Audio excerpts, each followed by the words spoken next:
So why do some photos sell and others don't? If you're on a stock photography platform, you might be scratching your head when you see certain photos being downloaded seemingly out of nowhere. My name is Nicole Glass. Welcome to my channel. In today's episode, I'm going to talk about a few of the most random editorial images on my Shutterstock account that have been downloaded very, very frequently and why.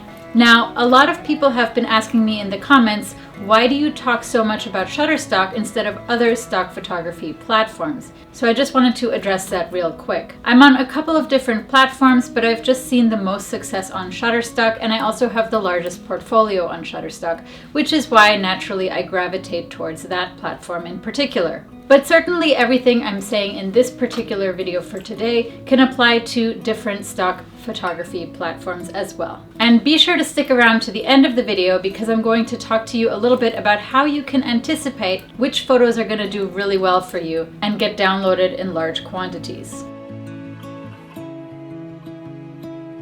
Okay, so let's start off with this random photo of a Massage Envy entrance. Nothing special, right? One day I walked around my neighborhood and I just started photographing lots of different storefronts, the entrances to restaurants and businesses and all sorts of things. I put these images up on Shutterstock and I didn't think much about them after that. One morning I woke up and logged into my Shutterstock account and I saw that my picture of the Massage Envy store had been downloaded so many times, seemingly overnight. And I was like, why is this happening? So of course I Googled Massage Envy. Turns out Massage Envy had been hit with multiple lawsuits regarding sexual assault claims, and it was all over the news.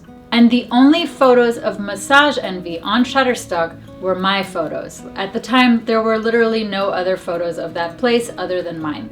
Which means all of the different news organizations that use Shutterstock to find images for their articles were downloading my photos of Massage Envy. They were not particularly good or anything, but it's just the only thing that was out there.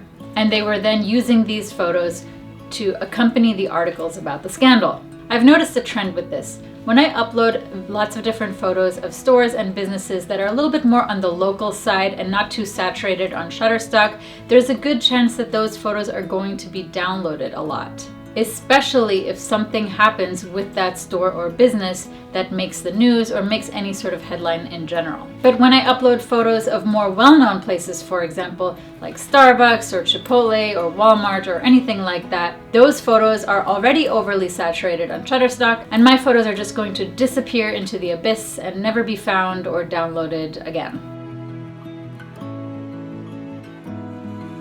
The second set of photos that has done really well for me on Shutterstock are some photos I took of the Wharf. And for those of you who don't live anywhere near Washington, D.C., the Wharf is a new area in D.C. that has been built up last year with lots of different restaurants and stores and a concert hall and lots of attractions and fun things to do with family and friends. I went to the Wharf during the opening weekend and I took lots of photos of this area. Of course, I put these photos up on Shutterstock and unsurprisingly, my photos were the only photos of the Wharf on Shutterstock for some time because I'm fast. Which means that they were also the first available photos for news agencies who use Shutterstock to look for photos when they're writing articles about something. And since the Wharf was a really hot trending topic when it was opened in DC, lots of different news agencies were downloading my photos of this area, especially the photo of the concert hall, because that one was a pretty big deal.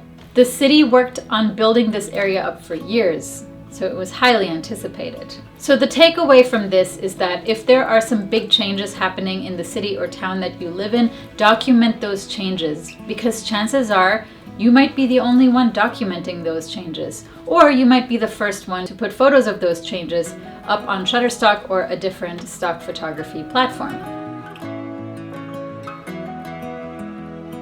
The next set of photos that have done exceptionally well for me on Shutterstock are a series of photos that I took during a protest that marked the 5th anniversary of the Sandy Hook Elementary School shooting. Unfortunately, this is a really sad topic. So basically what happened is there was a protest happening outside of the National Rifle Association headquarters in Virginia, and it was an anti-gun protest. What's interesting is that someone who works at Alamy, another stock photography platform, actually reached out to me, told me about this protest, and asked me if I was interested in covering it. The person from Alamy said that this would be a hot trending topic and they would like to have some coverage of it for their live news section. And so I agreed, took a vacation day from work, and attended the protest. But the funny thing is, after uploading those photos pretty much immediately to Alamy, not a single person downloaded any of the photos from Alamy.